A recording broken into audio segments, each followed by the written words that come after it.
$1 billion more than Star Wars. And that's without reliance on some sprawling cinematic universe or something like spin-off shows, totally lacking a constant content churn. I mean, there was a really big time gap between Avatar 1, for instance, and The Way of Water because they had to figure out how to do mocap under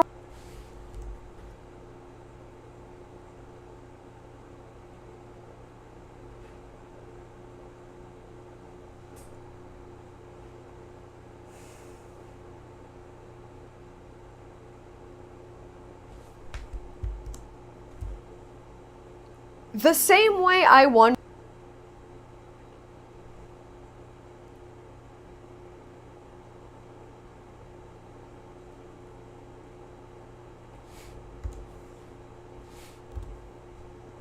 Avatar 1, for instance, and The Way of Water because they had to figure out how to do mocap underwater. So when we look at box office numbers like these, at a certain point, at least to me it did, it stops being luck or hype and turns into something worth examining. I mean, when we look at the first Avatar, right, it did as well as it did numbers-wise because it was a must-see visual spectacle. They had never done mocap in a film to this extent, to the point where, like, nothing really existed, everything is CGI. I mean, my grandfather, my now 87-year-old Cuban grandfather f***ing watched Avatar, as did my Cuban grandmother. Both of these people still remember watching Avatar. Why would they have needed to watch that? And they f***ing did because of the spectacle, right? So you kind of think like there's no way they can do it again, and then they did. And then by the second one, I was like, there's no way they're gonna do it again with the third one, and they are.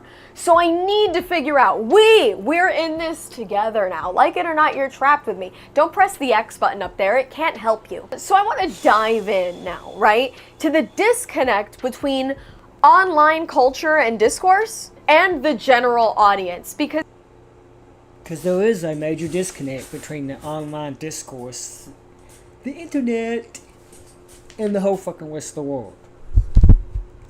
Because as somebody who often leads the charge on online discourse about things with like Marvel, DC, Star Wars, and all that shit. No, you don't. Lord Roddick and the Critical Tranquil and even Jezebel literally beat you to it. And even they are not the first. They're all repeating what someone else has said. And they're all feeding and repeating off of each other. And you're just as guilty. We do eventually have to come to the conclusion that with as much as we bitch and complain about things, at the end of the day, there's still so many people who are never gonna hear about some like actress's bullshit. They're never gonna engage with the online discourse, and they're gonna go buy a ticket. Regardless of what your Twitter rant about how pointless Avatar is, they're gonna get a ticket and they're probably gonna take their family. The angry people on Reddit and YouTube and Instagram, we are an admittedly small demographic when compared to how many people buy movie tickets. The reason why Avatar succeeds is because it's made by a genius who makes things not for the complainers of the internet. He makes things for the casual moviegoer. He makes things for families, because you can watch Avatar with your family. I'm pretty sure they cut down on all the best parts of the love scene in the first Avatar, and I also know for a fact that they did not show us everything that happened between Korich and Varang in Avatar 3. What happened in that tent? I need the extended footage. I need to know what happened in that tent for... Because she's in heat and she has no boyfriend. For scientific research? In that tent for scientific research.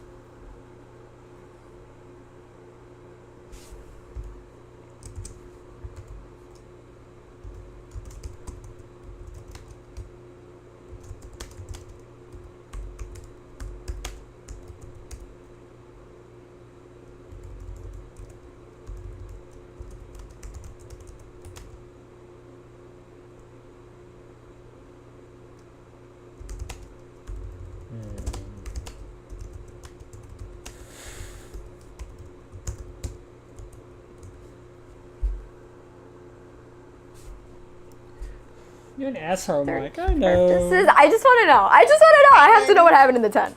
Stop it. Get some help. Those two are freaks, and they know how to have a weekend. I just need to see. Anyways, so like I said, it's good for family. It's great for international audiences, and really good for people that only go to the movie theaters a handful of times a year. Because this is one of these movies that, let's face it, it needs to be experienced on the big screen. And if you're one of those people that chooses to save your money, odds are you're gonna dish it out on an Avatar movie. And as I sort of touched upon earlier, most of these people are not online arguing about movies. They don't care about the online discourse. They just want an experience. And that's what Avatar continuously delivers. It continuously delivers an experience. I mean, to put it simply, Avatar isn't made for the people that complain about movies online. It's actually just made for the people who are actually gonna go watch them. And so let's dig just a little bit deeper. Why do people go watch them, right? I mean, at the end of the day, we have to figure out why they sell tickets. The thing about Avatar is that from really early on, the Avatar franchise was branded as an event, not just as content, and I think that's what really helps it. Avatar releases are rare, and they're really carefully spaced out. I mean, the first Avatar was in 2009. They're huge, just like my penis. They're huge, just like my penis size. We didn't get Avatar: The Way of Water until 2022, and now at the tail end of 2025, we got Fire and Ash. So the rarity of these movies and the fact that they're so spaced out means that it's really hard for people to get burnt out on them, and it's also easy to market them as a must-see, because all the way back in 2022, it was like, hey, there's a new Avatar. There hasn't been one of those in 13 years. That's like a really big deal, and it really helps with pushing marketing. Plus, they're really easy movies to get into. There's no burnout, there's no homework, there's no Disney Plus tie-in that you'll have had to have seen to understand it, because no, you could literally watch all of these independently if you wanted to. I think comparing Avatar to like superhero movies are kind of apples to oranges, because but you think about these Disney major franchises, right? There's the whole rumor of superhero fatigue. There's that theory. There's the whole thing of oversaturating the market when some of these superhero brands that shall not be named, Marvel,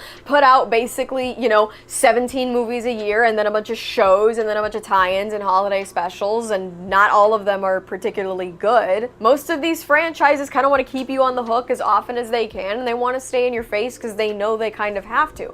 But Avatar succeeds in exactly doing the opposite. And on another note, visual spectacle still really matters, even if we want to say it doesn't. Please hear me and understand that I mean it when I say that I don't think James Cameron's writing in Avatar is particularly revolutionary. When I compare The Way of Water to Fire and Ash, I realize that they're basically in the exact same spot in both movies. The third movie could have just not happened. The second movie could have just not happened. But what James Cameron really prioritizes is immersion. He's been dreaming of Avatar since the 80s. This is his baby, and he's basically fought for years to make it happen. So his number one thing is creating this world. We think about the minds that have built entire worlds, like George Lucas. James Cameron, I think, ultimately is going to go down with these names in history. Because he prioritizes that immersion. He really makes world building a priority, and he makes world building a priority through really impressive visuals. He makes it so easy for you to believe that Pandora is a real place and that you are surrounded by it as you watch these movies. They really have staked their claim in history as big screen spectacles. And it's come to a point where I think so many people now feel that they're missing out if they don't go watch this in theaters for themselves. And honestly, unlike most blockbusters, I would have to say that Avatar looks like nothing else. And it especially doesn't look like a Disney Plus special that just got blown up for the big screen. So besides the great visuals, because we could say that about video games, there are a lot of video games with beautiful graphics, but that doesn't necessarily make for a great game. Reminder, I'm also not here to defend Avatar as a great movie. We're not However, gonna anymore cultural make reviews relevance about shit being the that we thing don't that understand. determines We're whether not or not a gonna divide franchise people is anymore worth with the investing politics in. like Matt Walsh and Cultural this relevance is fucking kind of a woke moving society. We're not goalpost, gonna have right? this woke, this Realistically. And let me know in the anti-woke comments, please. I'm If you're not gonna watching this allow right now, pause it and let me know in the comments what cultural relevance means to you. Is it memes? We Is were it cutting down TikTok the- sounds? Is it quotes? Is it People need to get marketability? outside, Is it go to the merch? beach, Back in the day, right, socialize, Jurassic start Park dancing wasn't again, based on start trying to actually be walking and stop getting memey. off The the Jaws fucking computer. franchise is also And take it from me, I love iconic computers. and relevant, but doesn't rely on any of these modern tactics like some of the superhero films to stay I grew up. culturally I relevant. had I my think there YouTube really time, isn't learning a how we clear vote. I would line, go a to clear library every day comparison 'cause I didn't to be wanna drawn socialize between people a in loud movies. online presence But even and nowadays, longevity. I don't I'm think old you enough, I like to necessarily walk around. have I to don't wanna be remember online the all day. names of the characters from Avatar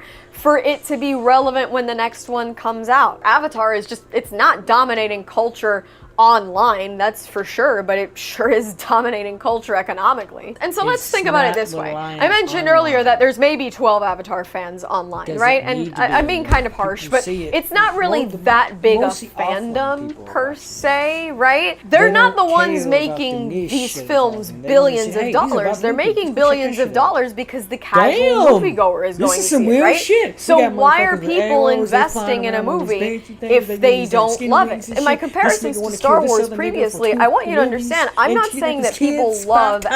Avatar Nigga, more that than shit Star last week, Wars. nigga, it's What nothing. I'm It's saying nothing. is It's that like you, nigga, people it's seem like to you, have it's really like- developed a trust, not There just is in some this kind of- franchise, but in James Cameron. People see the Avatar name and they trust James Cameron to deliver a competent movie, nothing. It's a nothing. visual experience, and above all, in today's economy, something worth the price of admission. And that abject trust, I think, is actually worth way more than the rabid passion of a fandom that is so quickly turned against the same property they once loved. Look how quickly we Star Wars fans turned on Disney with their decisions with Star Wars, right? I think honestly it's in James Cameron's best interest to avoid building a really big fandom like that because we're f***ing rabid. People don't need to buy merch. The thing about it is, eventually when your fans turn on you, you don't want to do any more movies. Because James Cameron said if he didn't make it for the cinema, it wouldn't be worth it. The fans of Marvel and Star Wars alike deceived and they turned on the franchises because of woke garbage and the message. Because people like the critical drinker and erotic have to run their fucking mouth and deliberately hate watch shit that they don't even like just so they can talk about it, just so they can convince the whole world it's all evil. When things like She-Hulk was okay, Hawkeye was definitely funny as hell.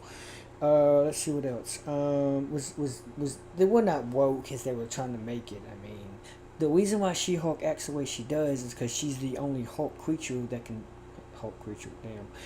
actually control herself and stay in form for about months and years on end. There's distinction in these shows. Like, there's a reason why they exist the way they do, you know. And the whole thing with her shaking her butt with whoever that singer was, she was in that movie Dick's the Musical, remember? Didn't like her character in that, but she does that to make us laugh because She-Hulk is kind of a comedy. She was the first comedy before Deadpool. And when I say comedy, I'm talking about breaking the fourth wall. She did that shit before Deadpool did. Matter of fact, the only reason why Deadpool does it is because She-Hulk did it first, because Stan Lee wanted to create it. And yeah, the fans just turned on the franchise, but Avatar doesn't even have that many fans because it's not made like that. It's literally, it's kind of similar to Star Wars, but without being like Star Wars. It's kind of like this casual thing that just comes along every so often that you can fall in love with and then fall out of love with it. But you don't feel shame doing that. When number 4 comes around, you'll fall back in love, and then you'll fall back out of love, and then number 5 comes around, you fall back in love, and you fall back. It's this on and off relationship that's healthy. It's actually healthy compared to being in love for a few years and then all of a sudden just hating it for a few years and just wishing you can get back in love. You know, it's kind of like, it's kind of sad actually when you say it either way, but yeah. I mean, it speaks for itself. It made $1 million, so what? And they don't. There's so little Avatar merch out there. They don't need to make fan accounts, and they don't need to argue about lore. They just show up. And one of the things that I do want to talk about, and it's actually based on a tweet that I... Because they did all the woke in making the film. All the woke that they needed to do to convince us all was done in the movie. The movie speaks for itself. It's like the Bible. It speaks for itself. And I know I shouldn't do that, but I keep thinking from a spiritual context, Avatar and the Bible, I can't compare James Cameron. He's not God, he's not Jesus. But the point I'm making is, both of these things speak for themselves. The Word of God literally speaks for itself. People try to disprove it all day long. Oh, this doesn't exist, that doesn't, blah, blah, blah. The fact that you're acting against it and the fact that you're not believing in it is actually... You're proving God exists right there, because Jesus already predicted there would be non-believers. It's not like he didn't see it coming. You know, God said it before. Jesus on oath said it. He said there would be many disbelievers, you know, whatever. I don't remember that context, but he predicts this. Actually, I probably shouldn't say that because I can't actually quote that. But the point I'm making is this was foreseen before they said it. That proves that God exists. And every time you say that God does exist, blah blah blah blah, you just prove he does exist. And you know, Avatar doesn't really compare like that, but it just speaks for itself. It doesn't need... It just needs people to show up for it. And people will show up for something that they are not too familiar with.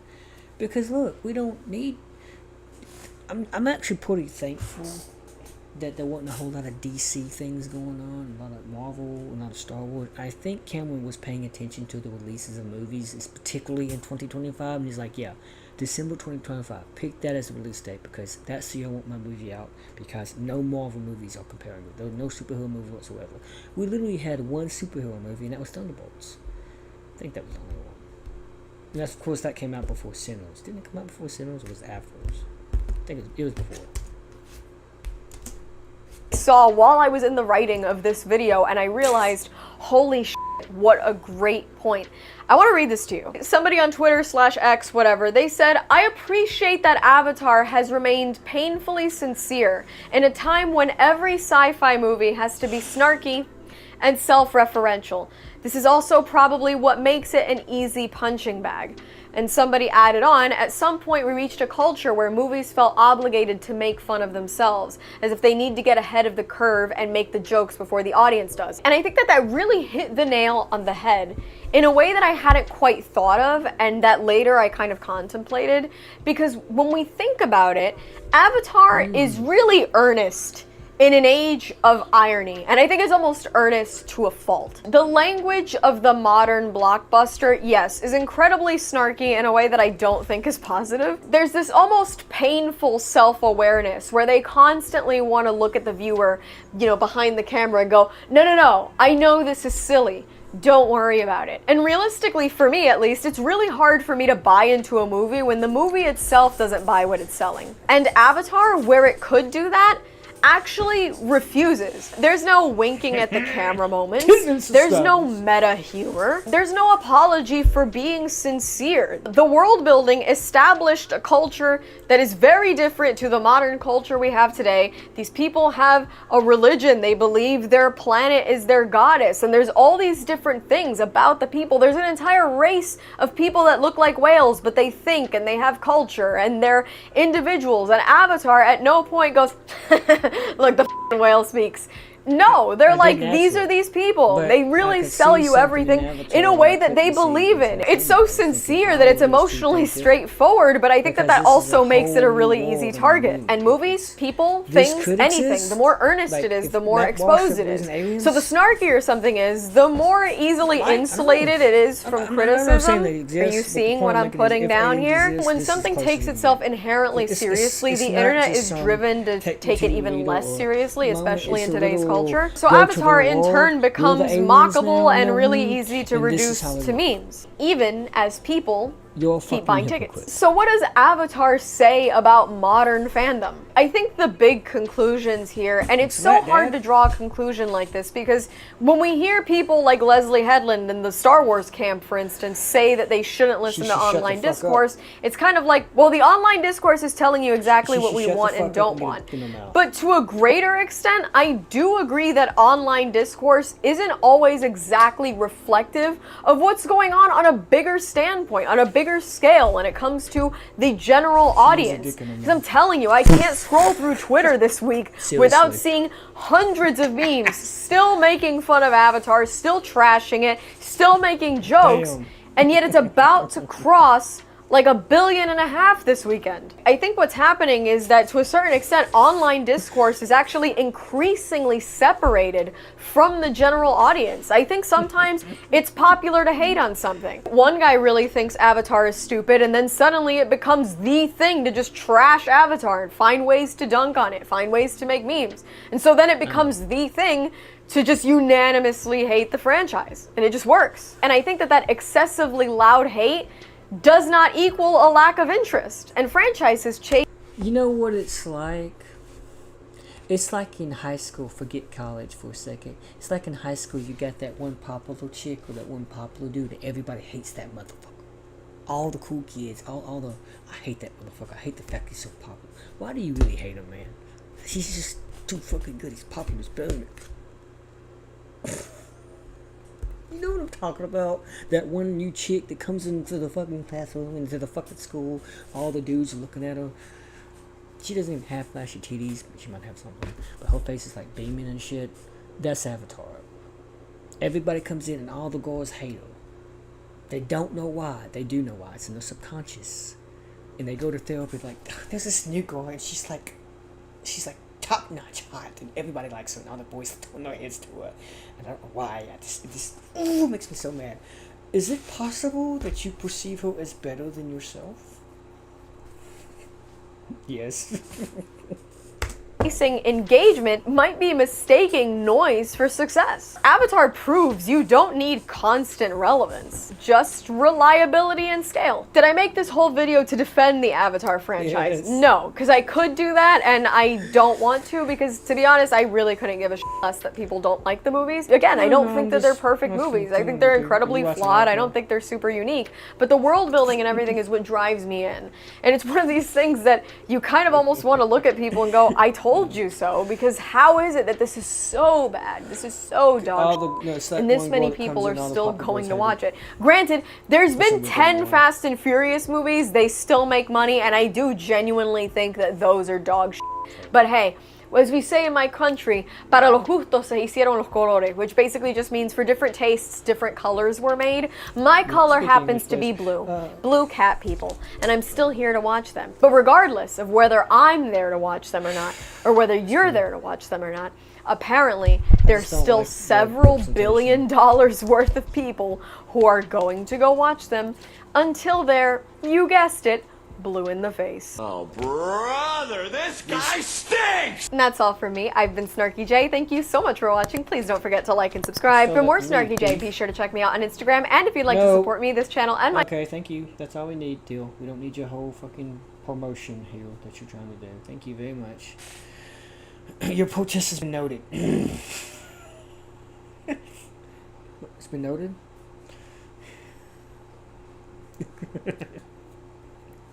Yeah, Garvin.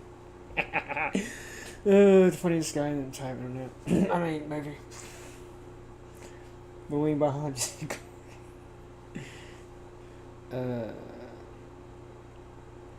I can't watch any behind the scenes because I get in trouble. I'll get in trouble.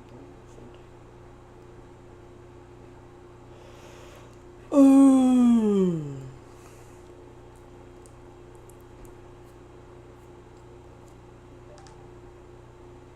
Oh, there you are, YouTube. Do. Subscribe if you're interested, but also no pressure. Hey, some of us are going to go head to the movie theater to go see Avatar Fire and Ash. That's Avatar Part 3 in IMAX 3D high frame rate. Let's go.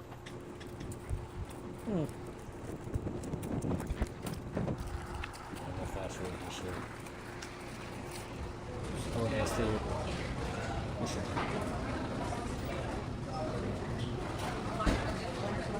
You're not working. IMAX. What does the sign say? Yeah.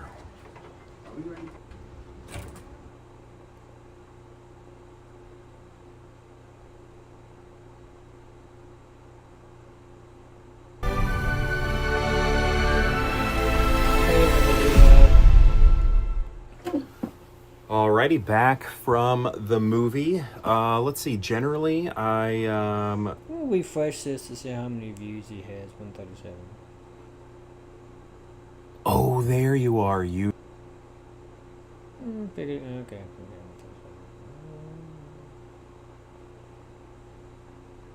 I feel like one of the big questions I have is One of the big questions you have. Sorry. Hold on for a second. Yeah. I'm not subscribing to her. will this be nominated for Best Picture? I believe.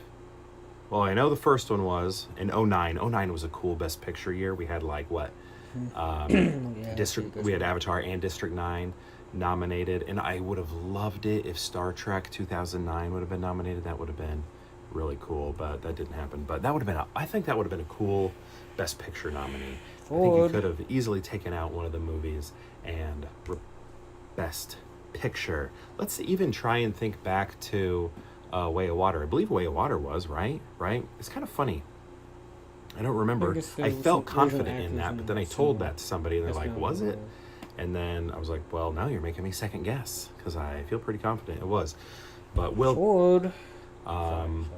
but here's the thing.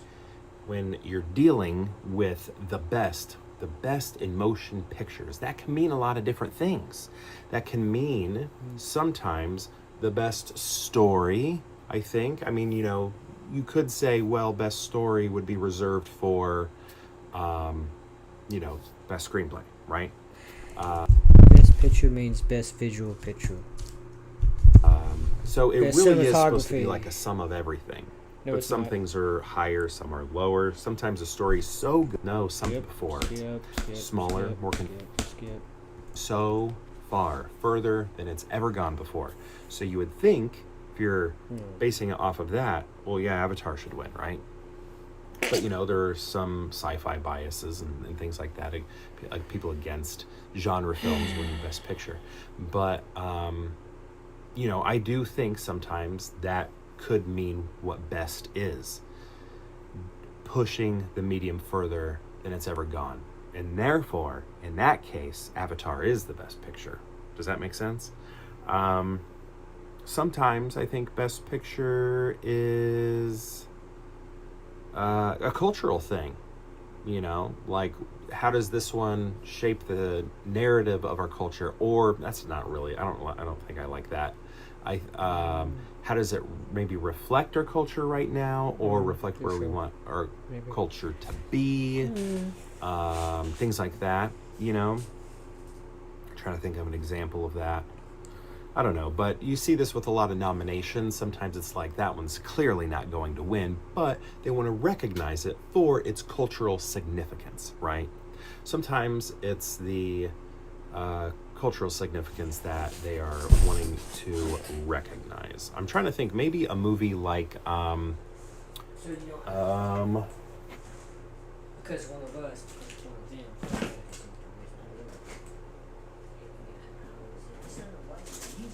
maybe Ordinary People. I think that's a good example of that.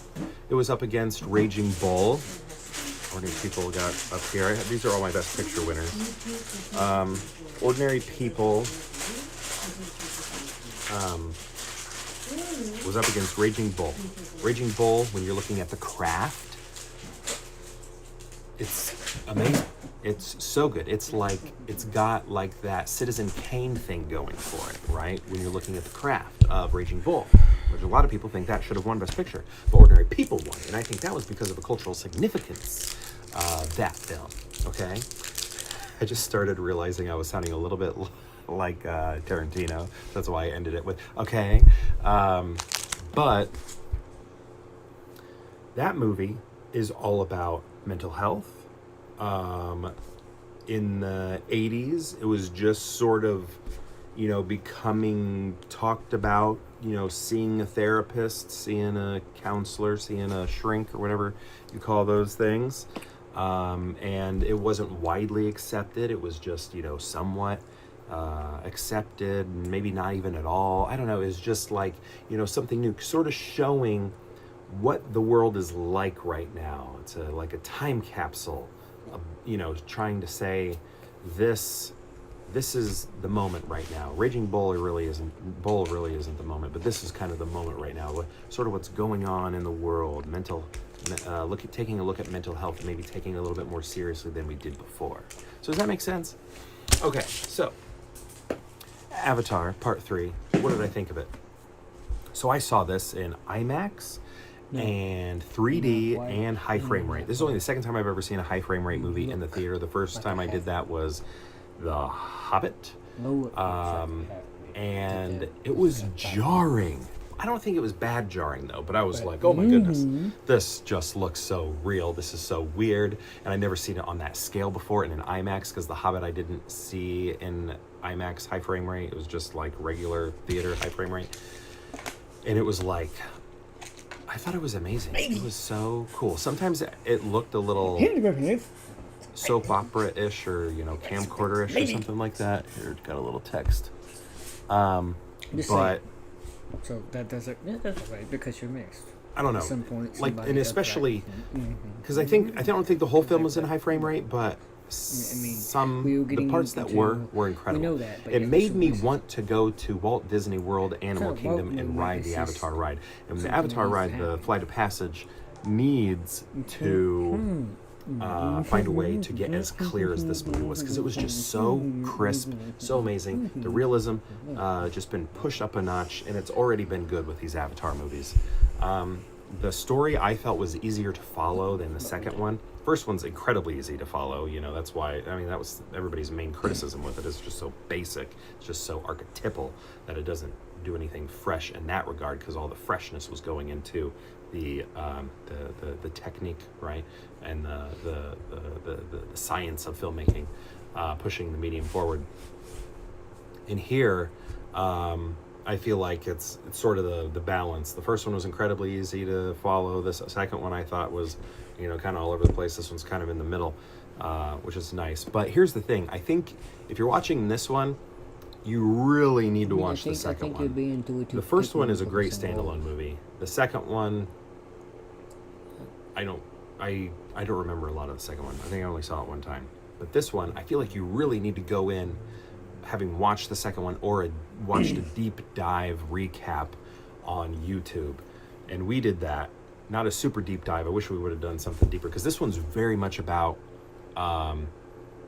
the Jake and Neytiri's children and that Spider character who, I was like, how do we even get Spider? I don't even remember. Even after watching that recap video, I was like, where's the Spider guy come from again? How did all this happen? It was just kind of I feel like it's very important to watch the... So is this like a review, or is this just him rambling on, man? Come on, dude.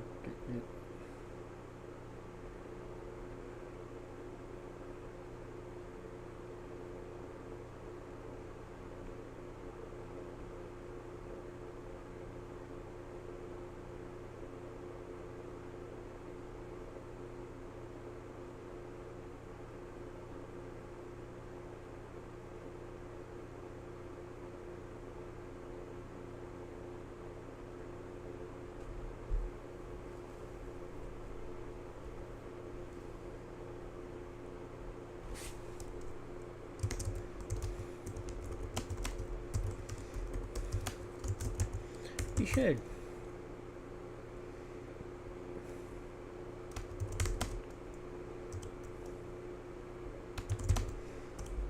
Yeah, you should.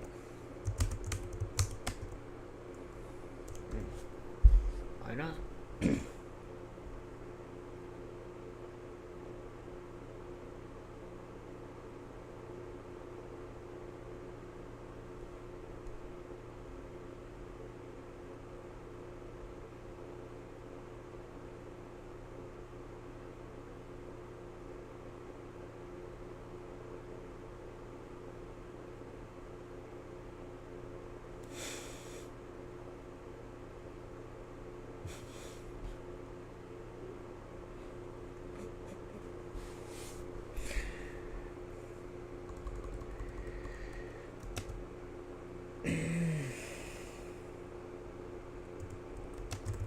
and maybe 6. We know he's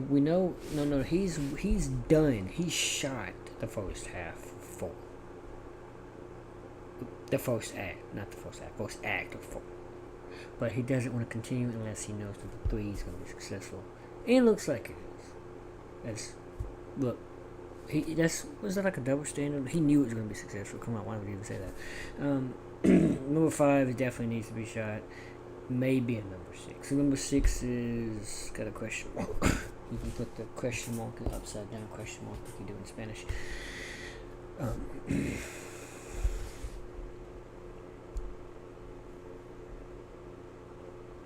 Yeah, they're just a breath of fresh air. I mean, look, the story is gonna be familiar somewhat, because every story is. All scary movies or jump scares. People complain that Chris Stuckman's film Shelby Oates was the same. Yeah, because it was a scary movie. They are reliant on jump scares. But he did something that other scary movies that depict demons don't do. He actually named the demon. It's called an incubus.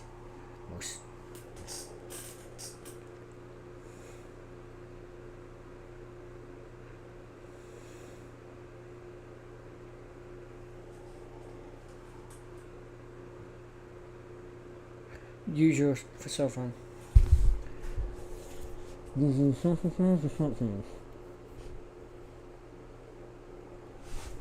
Sorry. Original film. Or sorry, not the original film, the second film, Way of Water. So make sure you do that.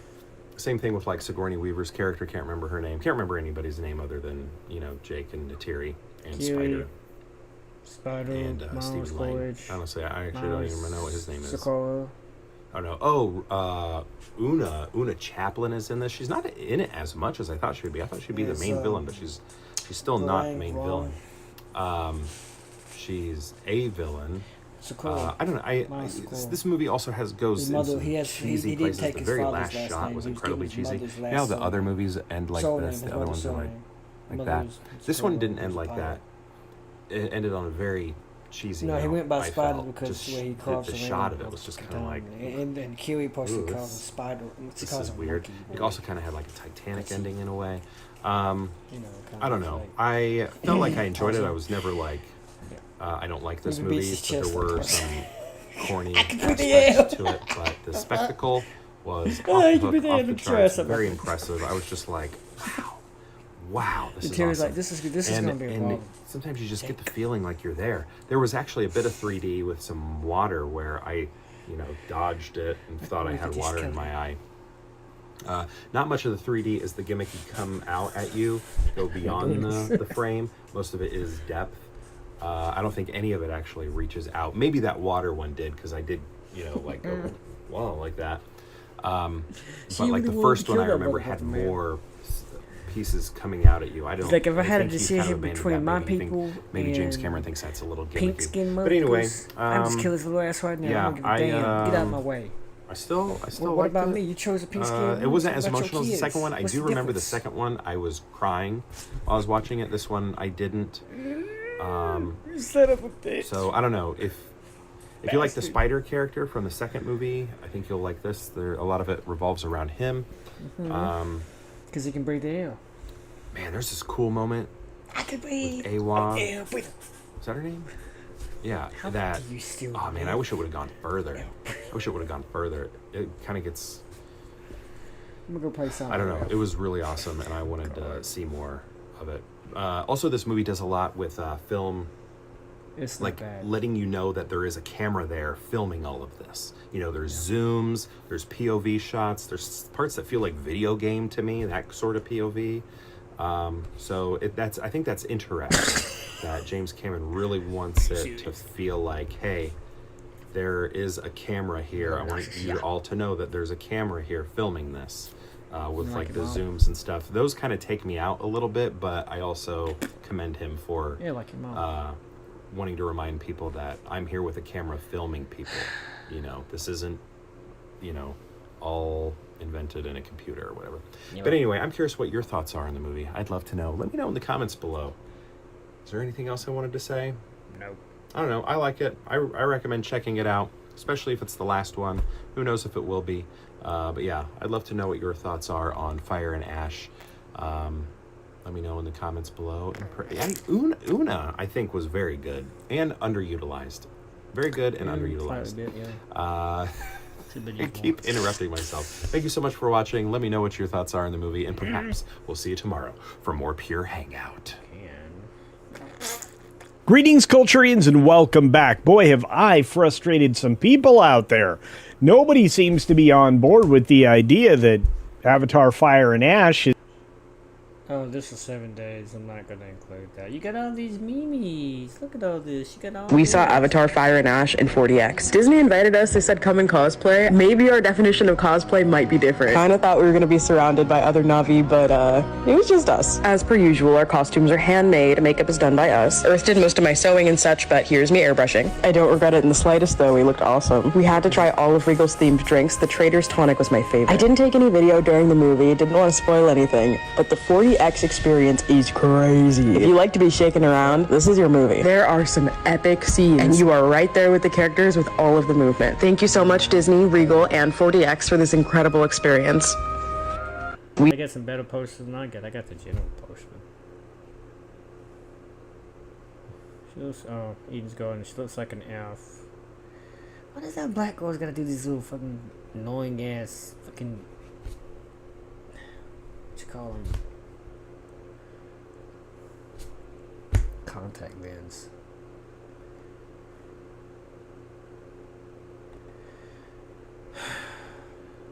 Anyway, We saw Avatar Fire and Ash in 40X. Disney invited us. They said come and cosplay. Maybe our definition of cosplay might be different. Kinda thought we were gonna be surrounded by other Na'vi, but it was just us. As per usual, our costumes are handmade. Makeup is done by us. Earth did most of my sewing and such, but here's me airbrushing. I don't regret. god damn. What's up, everybody? It's Jay Spruill, movies, music, sports, and life. You can probably see my afro is looking bad up underneath my Clark Atlanta hat, and it's taking me a lot of discipline not to get my hair cut. I'm gonna go see my homie Depp. Said it was bad, and then when I went to go see it for myself, not only was it good, but it was better than the last two Avatar movies. So what we're talking about is Avatar 3, but for our purposes, we'll call it Avatar Fire and Ash. And I'm just gonna come out and just say this.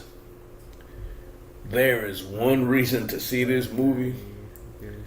Fellas, I'm not into any type of weird stuff. That's why I titled this video Varang is impossibly attractive. And what I mean by that is that even if you don't consider yourself a weirdo, even if you're not trying to be a weirdo, She's like a black she woman. is just immaculate. And every time she's on the screen, Yeah, I'd rather it's have almost like you're forgetting everything else that's going on and you're focused on her. The way she talks, the way she moves, and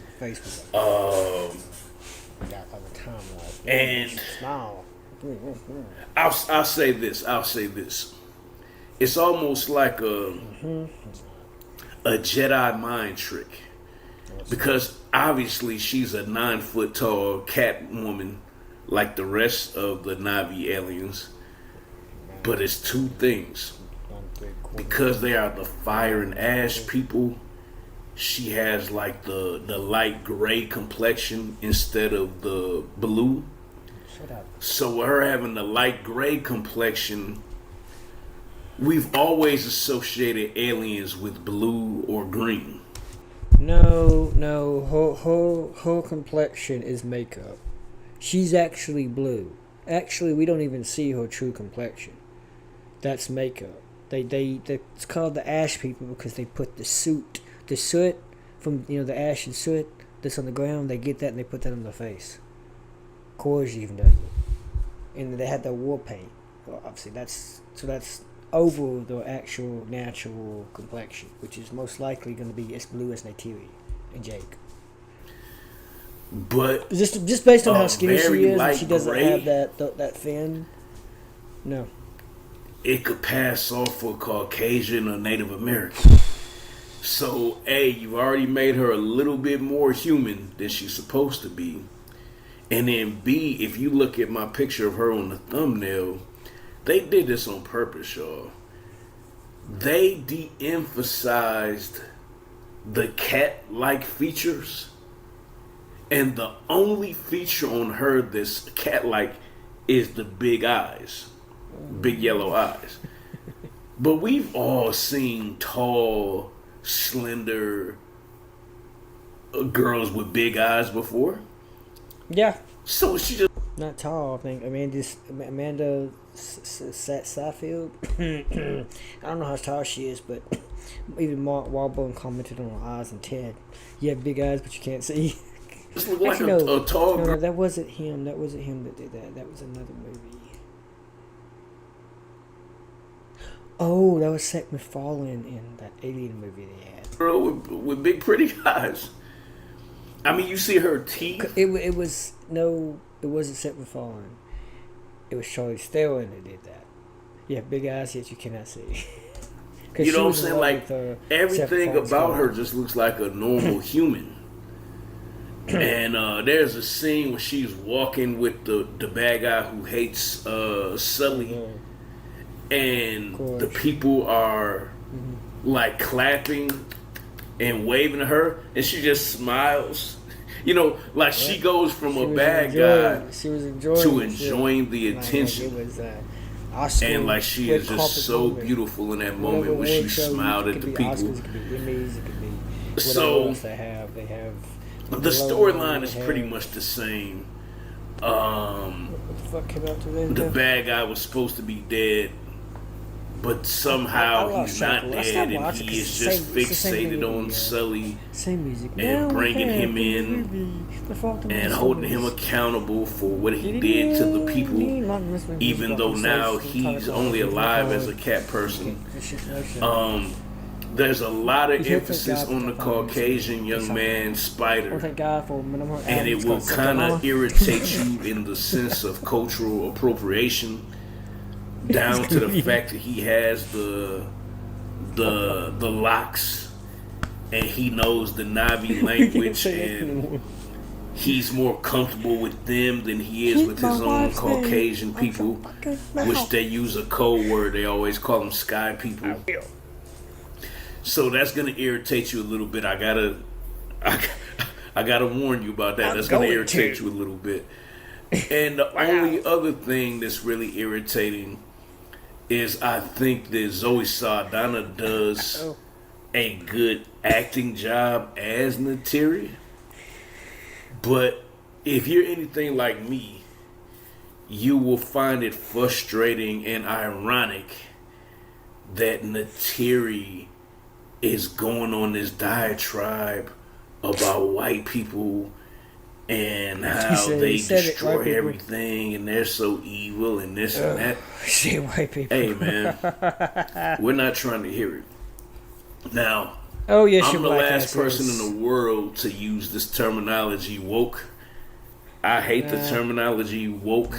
Nah, don't do that. But I think in this why do you hate the terminology woke when your race created it? Case, Zoe Saldana is the last person who should be talking like that through her script in this movie, because she's not talking. She didn't say white people deliberately. She was talking about human beings, because if you look at, I think at one point they do see the obvious color difference between all the humans, but they notice one distinctive feature. There seems to be pink underneath their skin. Even black people, they have this, their palms. That's why she deliberately says, "I hate the pink little hands." They're all pink to her, so she don't care. Obviously, she's gonna talk more about white people because they're the pinkest. I'm sorry. Shit called redskin, but Backwards. You never want your lead, the male that you're in love with, you never want them to look like me. And I'm not even the darkest of brothers, but you don't want no black man. As far as I remember, you had one twice. And it was Michael Ealy on Takers. And you're so bad about this. Oh, Nick Cannon on Drumline. And I think you might only have one other black man. This dude is overanalyzing the race concept that is not an Avatar. He's trying to make it look like it's woke, and it's not. As your husband or boyfriend in a movie. But every other time, even if you were green alien Gamora, you had to have Peter Quill. You're the only black person on Star Trek ship, and you gotta get with Spock. And what sealed it for me is that you took a picture with two of your sisters who were also beautiful Afro-Latina Dominican women like yourself, and they also had white husbands. And Maybe because black women have a tendency to like white women just like black men like white women. I'm sorry. Black women like white men. And then black men like white women. Maybe because eventually over time people become attracted to the opposite ways. You know? It's like my parents. Maybe that's why. Why are you taking it so personal? And you guys were all cheesing and smiling so big. And make no mistake about it, I know what the purpose of that picture was. You're trying to reinforce that you don't want us. You don't want black men. And that's...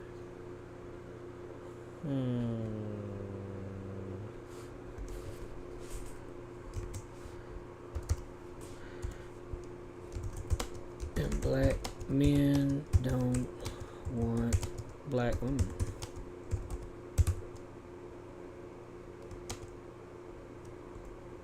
And black men don't want black women. They don't.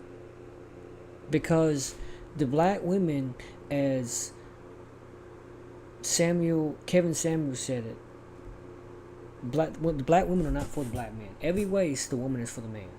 Japanese women for Japanese men, Irish men for Irish women for Irish men, white women for white men, Mexican women for white Mexican men, but the black woman is not for the black man. And black men are tired of it, so they said, fuck it, we'll just take white women. We'll just get a white bitch. That's what happens, because your women stop wanting, they stop wanting you. Fine. Exactly. But don't come up in my movie theater trying to act like all of a sudden you get it. You know, don't do... It's not your movie theater. This is a movie theater you go to. You don't own it. It's not yours. Do that now. Visual effects are impeccable. However, I will say this movie is just way too long. Way too long. Like, it doesn't have the right to be 3 hours long. Yes it does, because the director made so. It's his movie. And if you are like me, what you will notice is that this dumb nigga is just, he's creating all kinds of, this is one of those woke bastards that just have to say something just to be saying something. He knows his woes are just idiocy. Like, the reason why black women don't want black men, this is why.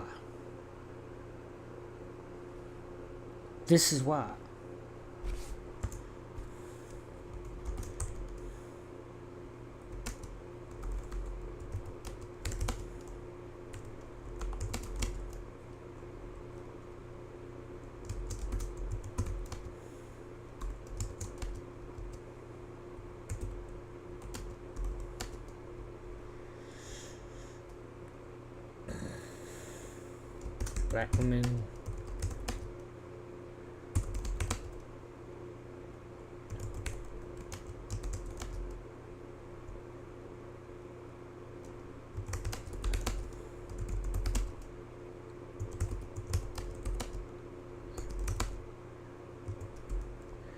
in your critique. He's not critiquing the film. He's just bullshitting.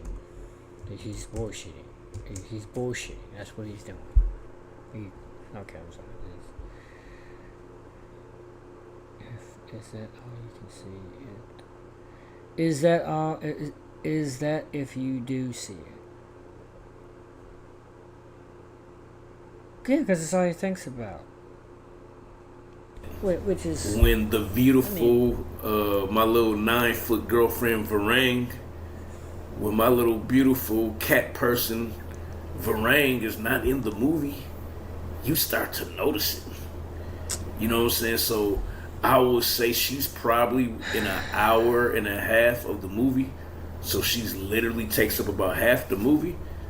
But that other half, when she isn't in it, she does not take up half the movie. Just isn't as entertaining. But it still made my top 10. I think I put it at number 6, possibly number 5 movie of the year. And I would still recommend going to see it. And it still made my top. It takes up about half the movie. But that other half, when she isn't in it, the movie just isn't as entertaining. But it still made my top 10. I think I put it at number 6, possibly number 5 movie of the year. And I would still recommend going to see it. And if you listen to any of the critics that said that this is terrible and they need to stop making them, nah. They're going to get better. I can tell by this movie they're going to get better. But they need to chill and they need to just cut it off at 2 hours. No, like you're doing too much and you don't have that much to say to justify it being 3 hours. You didn't have that much to say to justify fucking 9 minutes, or even 7 minutes, or even 5 minutes. Oh, it's just for rain. 9:50, 9:40, 9:40. Let me edit this shit. I want him to say it.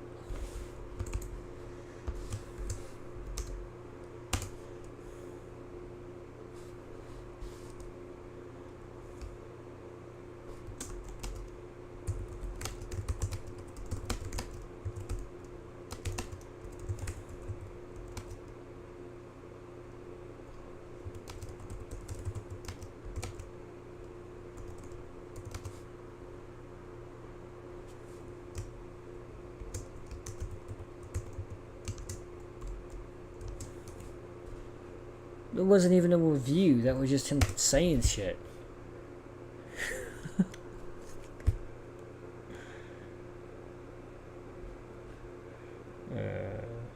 I mean...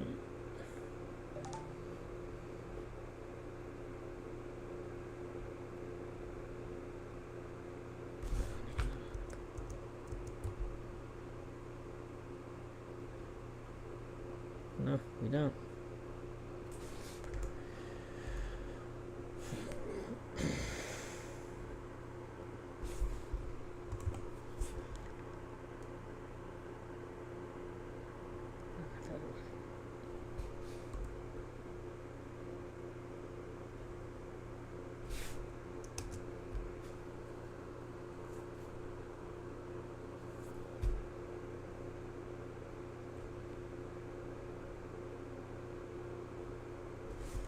Which one goes first?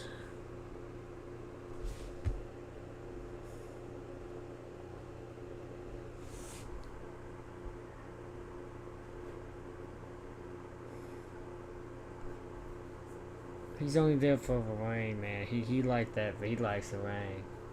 Jay Sprue, movies, music, sports, and life. Milwaukee. Movie, motion, sports, and life.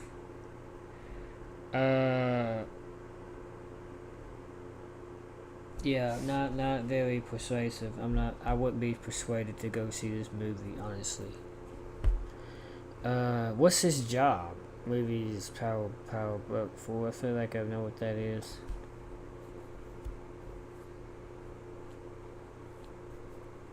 Yeah, you can say what he likes.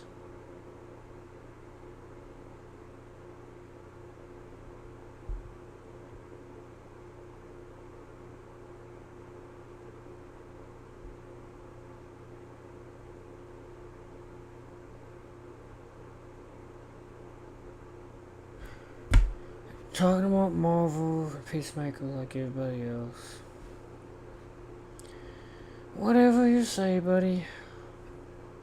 Whatever you say. Let's check it out. Avatar 3 makes $1 billion.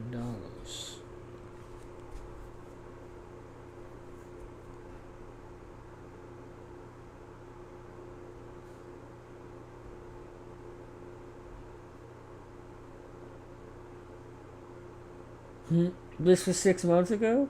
No,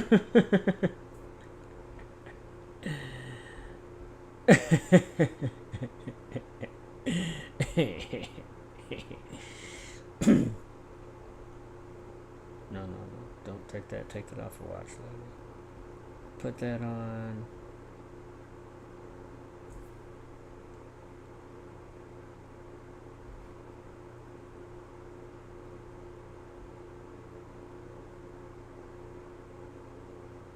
Anyway, let's watch both of these.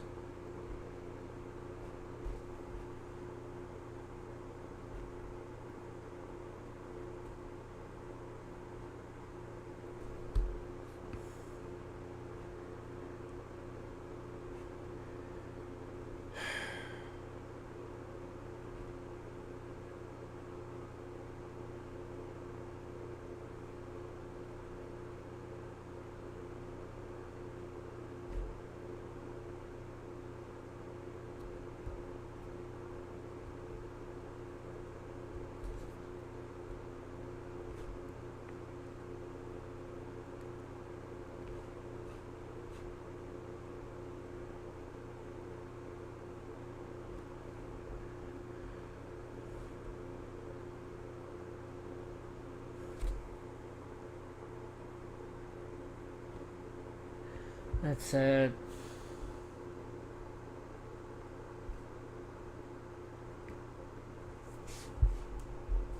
Well, it's only the 5th day in 2026 and Hollywood has already delivered its first billion-dollar hit with one of its late 2025 releases. I'm talking about the Avatar series. Within 3 weeks of release, Fire and Ash has crossed the $1 billion mark worldwide. The third chapter in James Cameron's Pandora epic collected $40 million over its third weekend in North American theaters and is... What's next? Sorry.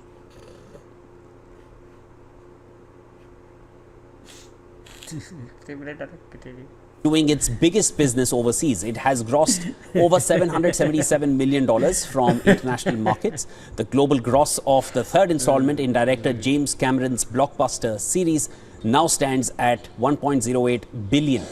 The first Avatar movie had earned a whopping $2.1 billion from just overseas markets, while the second part, the sequel, generated a massive $1.65 billion from foreign territories. For this third entry, top earning markets include China, where it earned $138 million, France, where it grossed $81 million, Germany, where it earned $64 million, and Korea, where the movie grossed $44 million. Avatar Fire and Ash is Disney's third release of 2025 to cross the $1 billion mark after Lilo and Stitch and Zootopia 2. It is the fourth James Cameron film to pass the $1 billion mark after Titanic and the first two Avatar movies. This edition again stars Zoe Saldana as Na'vi warrior Neytiri and Sam Worthington as ex-Marine Jake Sully, who battle a new foe threatening their family's life on Pandora.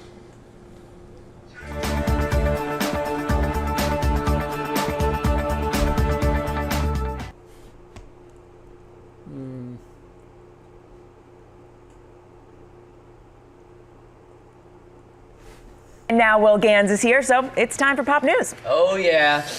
Do you guys smell that? Yeah, that's the scent of Avatar Fire and Ash smoking the competition at the box office over the New Year's holiday. The third movie in the Avatar franchise, bringing fans back to the world of Pandora, sitting in the #1 spot once again, bringing in over $8 million on New Year's Eve alone. This brings Avatar's global box office total to $860 million. And speaking of impressive milestones, the phenomenon that is Zootopia 2 has officially become Disney's highest grossing animated film ever, surpassing Frozen 2.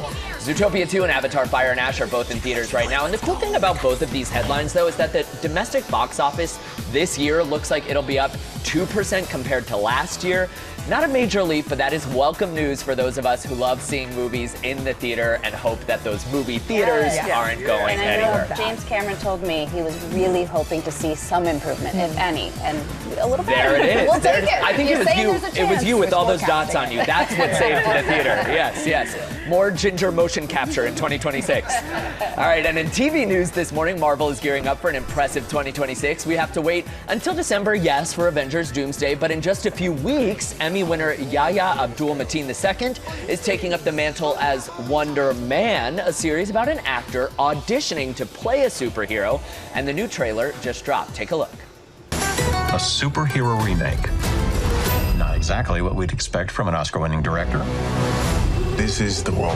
It's everything. If I get this close and I miss, Event where runners can take on the 5K, 10K, half marathon, or full marathon races. There are even some incredible athletes. That was supposed to be. That was supposed to be, Avatar, but they decided, fuck it. Oh, okay, he's even okay. All right, welcome, ladies and gents. Let's talk about Avatar.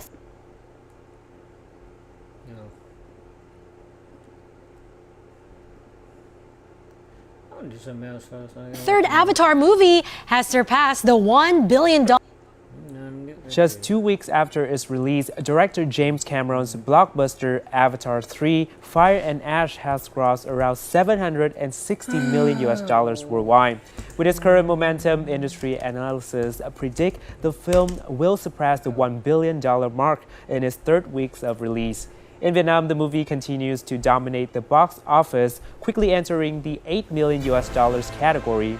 This impressive performance not only reaffirms the enduring appeal of Avatar, but also officially makes Avatar the first movie trilogy in cinema history to exceed a combined global box office of $6 billion. Cute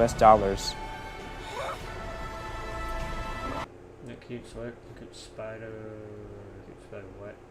Cute spider, what is it? Cute spider fighting.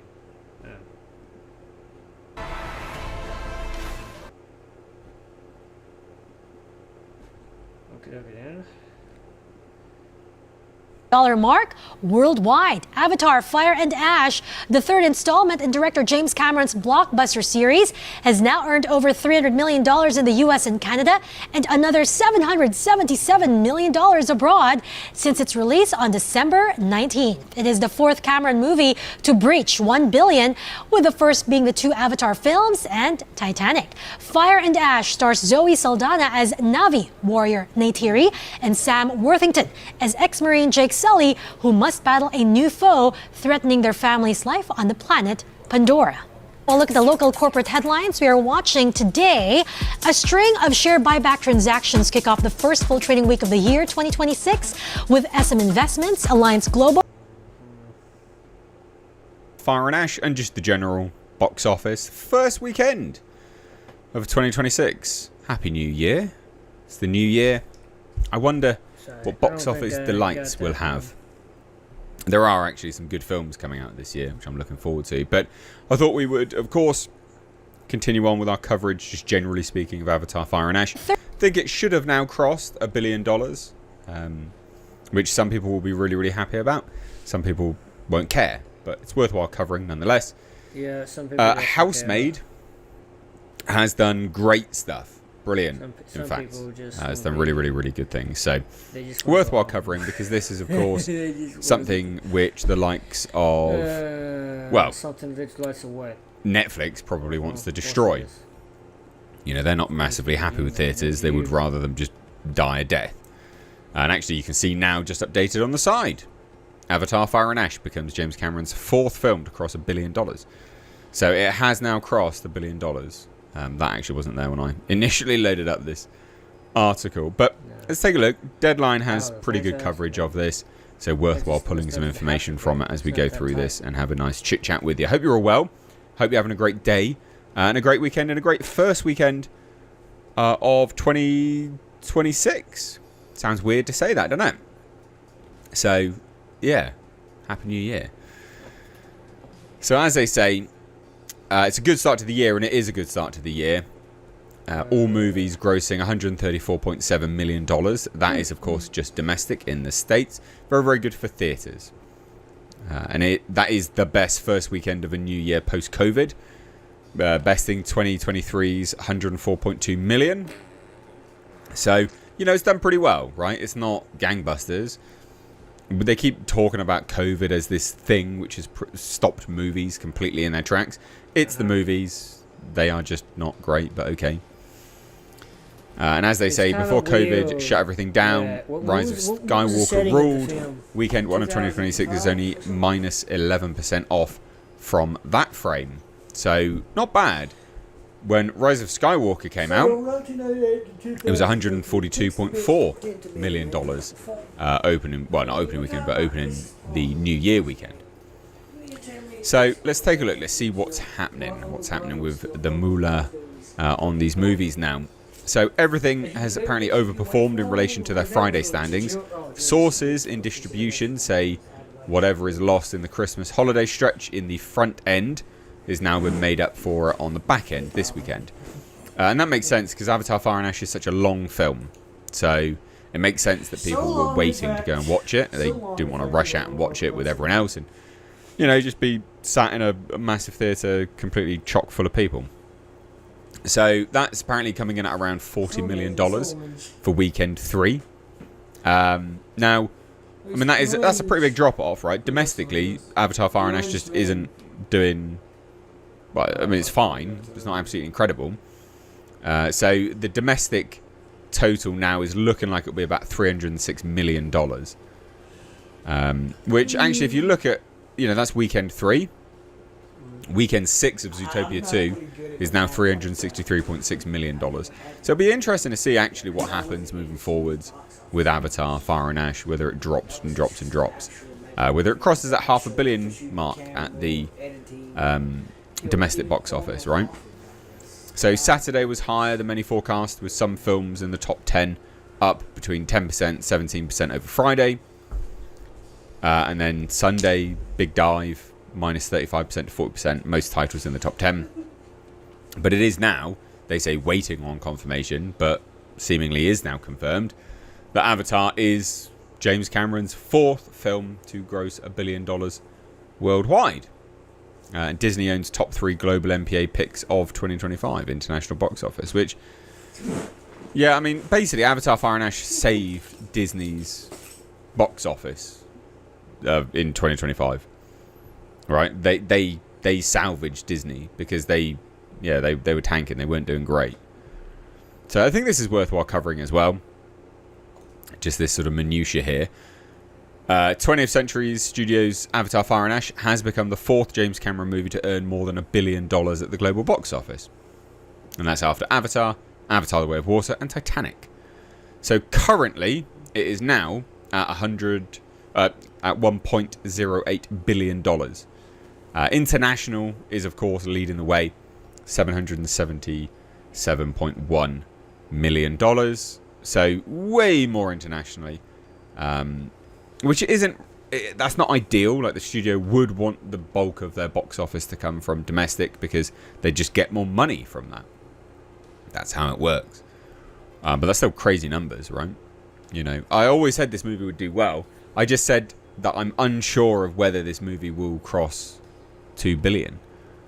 And it'll be fascinating to watch it, play out as the titles open up in January now. So, Disney's Avatar, Fire and Ash, and Zootopia 2 led the global weekend, like I just said, number 1 and 2 spots. And this is just global. So, globally, Avatar, Fire and Ash took $169.6 million. And Zootopia did $81.7 million. Which I think is interesting, actually. Now, Zootopia 2 is just mental money. They're at $1.588 billion. That's crazy. That is mad. People love that film. I don't know what to tell you. Pretty mental, to be honest. But as they say, Avatar Fire and Ash becomes the second highest MPA title from 2025, titles which were all released by Walt Disney Studios, including Zootopia 2 and Lilo and Stitch. But here's some milestones for Avatar, I guess.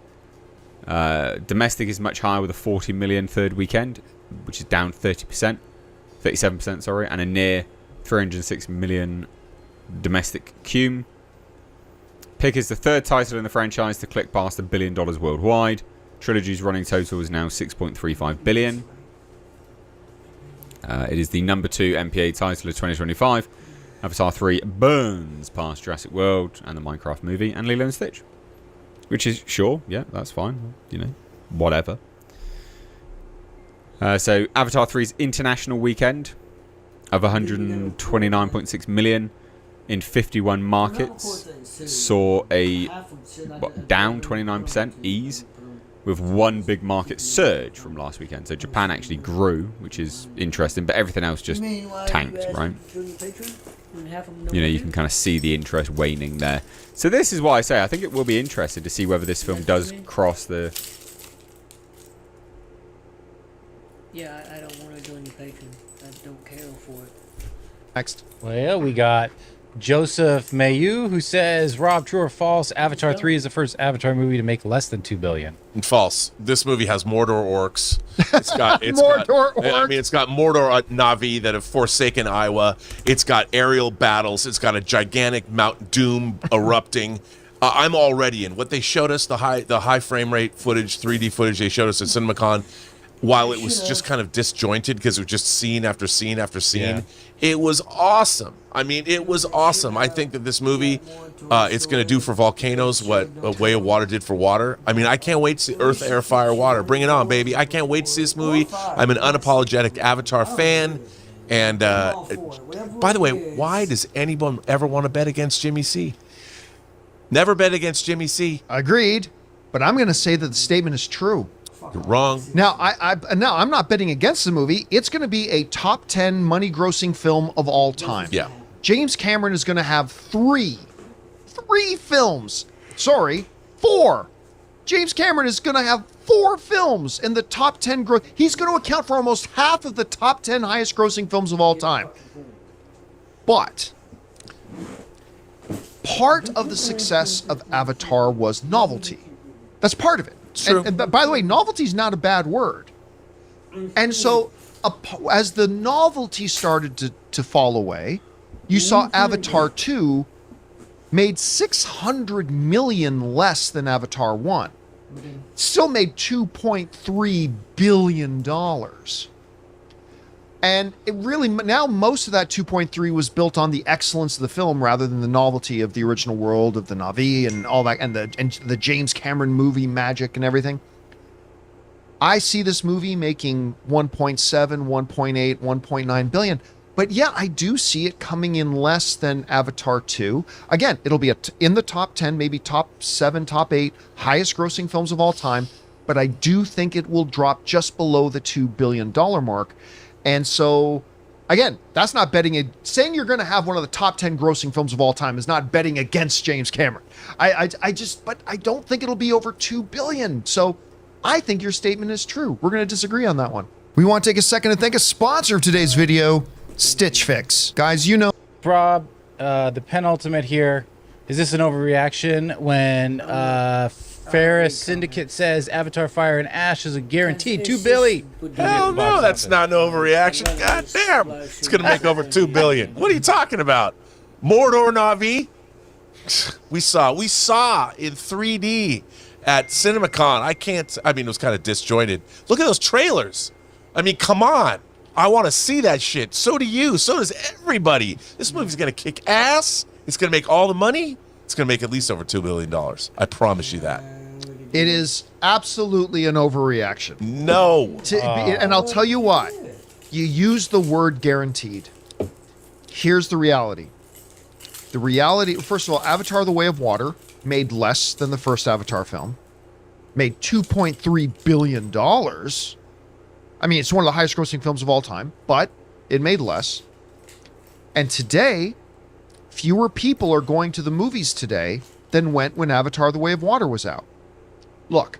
Why do you gotta I be such a think- pessimist? Look, do I think Fire and Ash can be one of the rarest movies of all time and join that $2 billion club?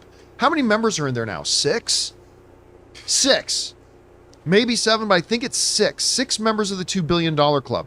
Actually, I'm going to go, I got to look it up here. Let me see if I can find Your what it is. opinion has no dominion. Has no here. dominion here. So here we go. Worldwide, so Avatar, that's number 1 at 2.9 billion. Avengers Endgame at 2.8 billion. Avatar: The Way of Water 2.3. 7. 7 films have joined the really 6, Yeah, 6, because 'cause- one's a complete fraud. Yeah. But 6 films, 6 members of the $2 billion club. 6. So that's 33% are Avatar movies. Yeah. That makes and half of them are James Cameron movies. And all of them are Disney movies. And all of them are Disney films. But again, it made 600 million less than the first one. And now you combine that with the fact that there are fewer people going to the movies today to draw on. I just can't say it's a guaranteed $2 billion. Well, yeah, the word guaranteed. That's the thing that's throwing me off here. If it was if the overreaction statement was Avatar: Way of Water can make $2 billion, I would say not an overreaction at all. But to say it is guaranteed to make $2 billion, I can't do that. So I guess my guarantee All has no right. dominion here either. Hey guys, thanks so much for watching this video. Make sure you like the video, leave a comment, and subscribe to our channel. And don't Sad. It's savage. True savage. I need people to get with reality. Like, there's too many people who are...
Anyway, I'm talking to myself. I shouldn't be doing that. That's all I got to say about this. I think I'm just about done. Honestly, I don't think I'm allowed to watch the editing, but I'll watch it another time. So.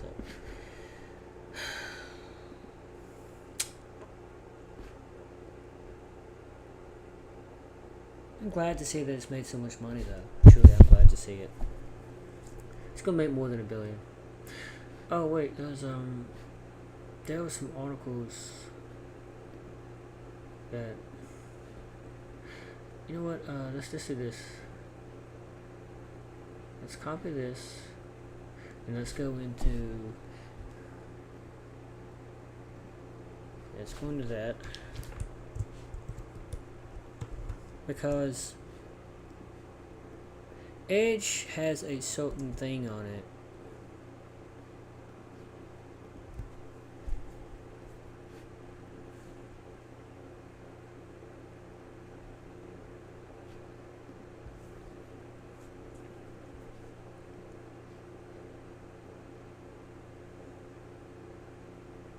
Called Read Aloud.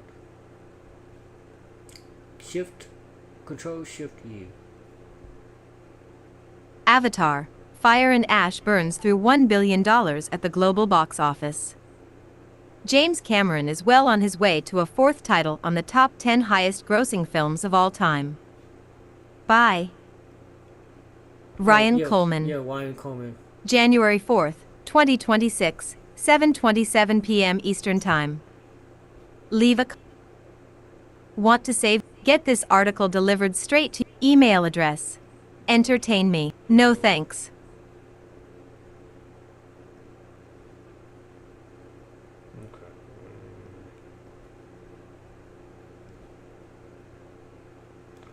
Read aloud.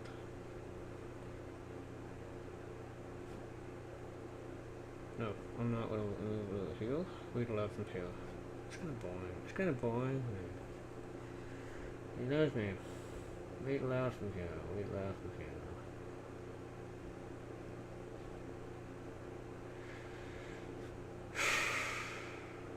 Damn it. I think I gotta highlight the text. Okay.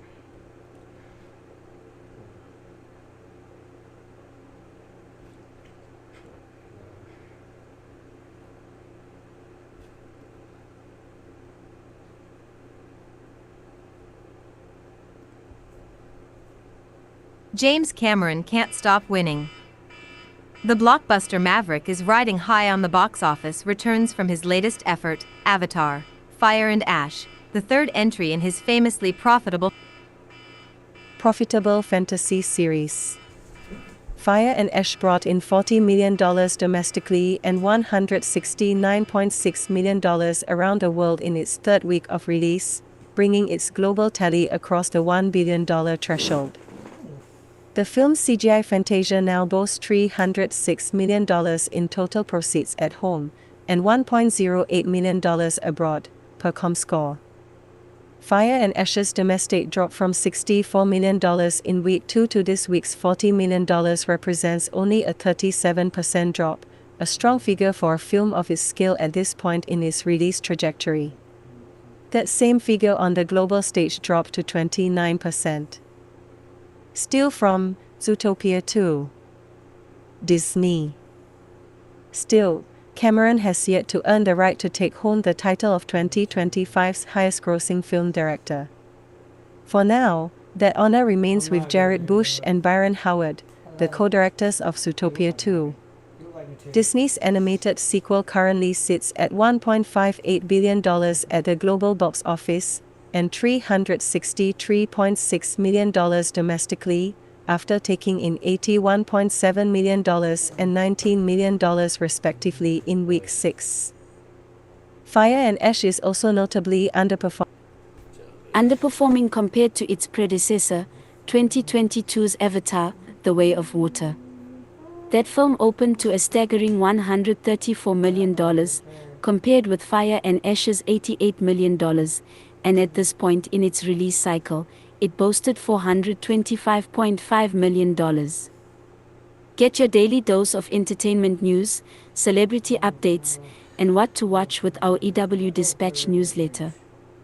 With 2025 now in rear view at the domestic box office, the year can be deemed a success, having grown 1.5% compared to last year with an $8.87 billion final count. The last few weeks played a major role in volleying the year over that net, with the sequel mania releases of Wicked, For Good, Zootopia 2, Avatar, Fire and Ash, and Five Nights at Freddy's 2 drumming up a stunning amount of business at the box office. With Avatar and Zootopia locked in at the number 1 and number 2 positions since the former's release in December, other titles have risen to edge Wicked and Freddy's out of the way for the bronze. This week, Sydney Sweeney and Amanda Seyfried's psychological thriller The Housemaid cleaned up with a $14.8 million domestic gross in its third week, while Timothée Chalamet's ping-pong drama Marty Supreme scored number 4 with $12.5 million at the same point in its release cycle. Next up, Avatar's supremacy likely remains undaunted, with the second week of January's only major releases being Paramount's Simian Horror Primate, and Lionsgate's apocalyptic thriller sequel Greenland 2, Migration. Read more. Movies. Movie reviews and recommendations. Movie industry. Box office. Leave a comment. Join the conversation. Conversations are opinions of our readers and are subject to our community guidelines. Log in. Sign up. All comments. Okay.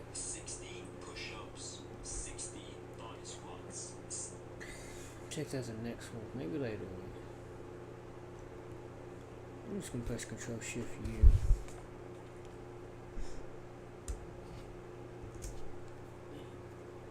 Avatar, Fire and Ash crosses global billion-dollar box office milestone.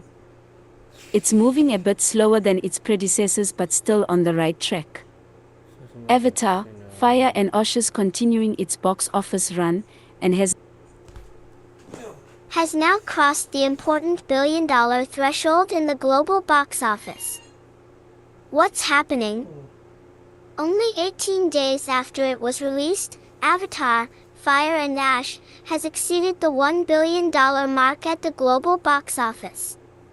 The third entry in the Avatar franchise has grossed, as of press time, $306 million domestically and $777.1 million internationally, giving that grand global total of $1.083 billion. The milestone number was hit slower than the second film, Avatar, The Way of Water, according to Variety, which hit the number after 14 days.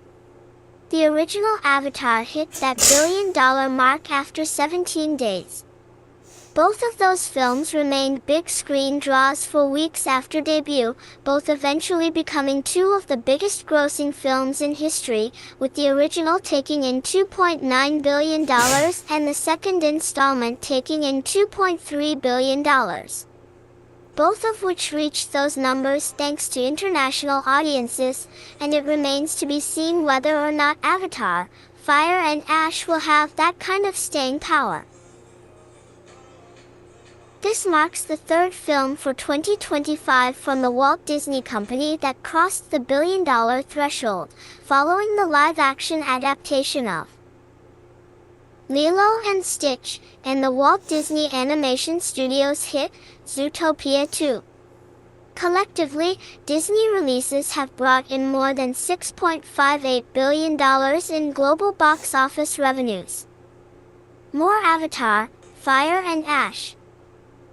Avatar, Fire and Ash takes audiences back to Pandora in an immersive new adventure with Marine-turned-Nausicaa leader Jake Sully, Sam Worthington, Nausicaa warrior Neytiri, Zoe Saldana, and the Sully family. Ahead of the debut of the film had earned a Golden Globe nomination for cinematic and box office achievement, and already has a repeat viewing ticket sales generator for Marvel fans built in. Our own Ben Breitbart recently reviewed the film, saying that the latest chapter elevates the entire saga. Already, the film is on a few shortlists for Academy Award nominations, including music, sound, and visual effects categories. For more about how James Cameron brought the stunning worlds of Pandora to life, be sure to check out our interview below. Tony Betty. Originally from California, where he studied a dying art form, hand-drawn animation, Okay, that's enough. So you see my point, right? Anyway, got this, got that.